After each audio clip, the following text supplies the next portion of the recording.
Plainfield, Wisconsin. A quiet, unassuming farming town where nothing of note ever seemed to happen. It was the kind of place where everyone knew everyone, and life moved at a slow, predictable pace. But behind the weathered walls of a lonely, isolated farmhouse, a man lived a life so secret and so disturbed that his actions would eventually send shockwaves of horror across the entire world. This is the chilling, true story of Ed Gein, a name that would become synonymous with macabre terror, the man who would forever be known as the Butcher of Plainfield.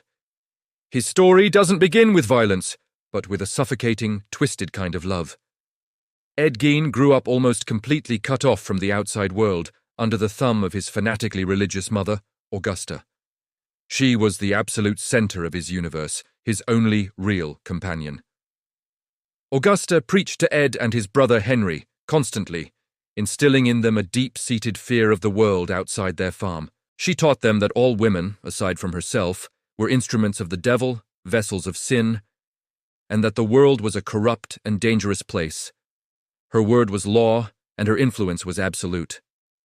This relentless indoctrination left Ed socially inept, deeply shy, and utterly dependent on her.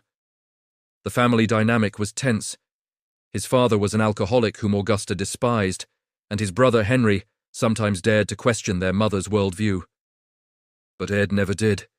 He was a devoted son. Then, in a short span of time, his life unraveled. His brother died under mysterious circumstances during a fire, and not long after, his mother, the only anchor in his life, suffered a stroke and passed away. At 39 years old, Ed Gein was left completely and utterly alone in the silent, decaying farmhouse. The one person who had defined his entire existence was gone, and with her, so was his sanity. After Augusta's death, the farmhouse became a tomb. Ed sealed off his mother's rooms, leaving them as a perfect, untouched shrine to her memory. He lived in a small, squalid kitchen, surrounded by filth and a growing collection of pulp magazines and anatomy books. Alone in the oppressive silence of the Wisconsin nights, his mind began to fracture. His obsession with his mother twisted into something far more grotesque. He became fascinated with death and the female form, subjects his mother had taught him to fear and revile. He started reading obituary columns, not out of sympathy, but with a morbid curiosity. His isolation deepened, and his grip on reality slipped further each day. He began to talk to himself, having conversations with the voices in his head. The loneliness that consumed him was a breeding ground for dark fantasies. He later told investigators he started having an overwhelming desire to become a woman. He wanted to understand them, to be them, and his thoughts fixated on his mother. These thoughts, festering in the darkness of his broken mind, soon demanded more than just imagination. He started visiting local cemeteries under the cover of night. At first, he was just a spectator to death. But soon, just visiting wasn't enough. His morbid fantasies were about to cross a terrifying line into reality. Ed Gein's name is often listed alongside history's most notorious serial killers, but his case is disturbingly unique. He is only confirmed to have murdered 2 women, a tavern owner named Mary Hogan and a hardware store owner, Bernice Warden. But the horror of Ed Gein isn't found in the number of his victims, but in the unimaginable acts he committed after their deaths. Unlike killers driven by power or rage, Gein's motivations were rooted in a deeply disturbed obsession, a twisted longing born from the isolation and psychological abuse he endured his entire life. He wasn't trying to exert control over his victims in the typical sense. Instead, he was trying to possess them, to literally make them a part of his world. He wanted to create a woman's suit from human skin so he could become his mother, to crawl inside her skin and resurrect the only connection he ever had. His crimes were the ultimate act of a shattered mind trying to rebuild its world from the fragments of the dead. This bizarre, psychological compulsion is what set him apart and made his case a landmark in criminal psychology.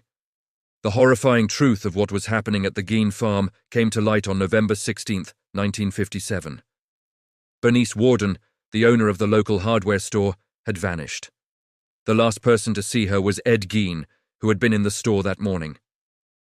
The police, led by Sheriff Art Schley, drove out to Gein's isolated property, armed with a search warrant. They had no idea they were about to step into a real-life house of horrors, a scene so gruesome it would haunt them for the rest of their lives. When officers finally forced their way into the dark, cluttered farmhouse, the stench of decay was overpowering. The first thing they found, illuminated by their flashlights, was the body of Bernice Warden. But that was only the beginning. As they explored the rest of the house, the true scale of Gein's depravity was revealed. They discovered bowls made from human skulls, chair seats woven from human skin, and a lampshade crafted from a human face. They found leggings made from skin, a corset created from a female torso, and masks carefully preserved from the faces of dead women. The house was a museum of human remains, a workshop where one man's descent into madness had been turned into tangible, terrifying objects. The scene was so profoundly disturbing that it didn't just shock the small town of Plainfield. It scarred the psyche of the entire nation and forever changed the landscape of crime and horror. When Ed Gein was arrested later that day, he showed no resistance. He was calm, almost docile. Back at the station, he readily confessed to the murders of Bernice Warden and Mary Hogan. He also admitted to his numerous trips to local cemeteries, where he had exhumed at least 9 bodies to fuel his grotesque craft. He spoke about his actions with a chilling matter-of-factness, as if he were describing a hobby. He explained his desire to create a woman suit to become his mother. It quickly became clear to authorities that they were not dealing with a typical criminal mastermind. This was a man whose mind was profoundly broken. Psychiatrists were brought in to evaluate him, and the diagnosis was swift and unanimous. Ed Gein was suffering from severe schizophrenia. He was declared mentally unfit to stand trial and was committed to the Central State Hospital for the criminally insane. He was a puzzle that criminal psychology had never encountered before, a man whose internal world was so warped that the lines between life and death, love and obsession, had completely dissolved. His confession opened a terrifying window into a mind lost to its own demons. Ed Gein would spend the remainder of his life institutionalized, dying of respiratory failure in 1984. He was buried in the Plainfield Cemetery, in an unmarked grave, to prevent it from becoming a morbid tourist attraction. While the official number of his murders is only 2, the sheer depravity of what he did with the bodies he stole from their graves cemented his place in the darkest corners of criminal history. His story was so uniquely horrifying, so beyond what anyone could have imagined, that it didn't just stay in the true crime files. It bled into our popular culture, becoming a dark muse for some of the most iconic horror villains ever created. The character of Norman Bates in Alfred Hitchcock's Psycho, with his disturbing maternal fixation, was directly inspired by Gein. Leatherface from the Texas Chain Saw Massacre, with his mask of human skin, and Buffalo Bill from The Silence of the Lambs, who sought to create a woman suit, all owe their terrifying existence to the real-life horrors discovered in that Wisconsin farmhouse. Ed Gein's legacy isn't just about the crimes he committed, it's about the darkness he revealed, a darkness that continues to fascinate and terrify us to this day. Thanks for watching.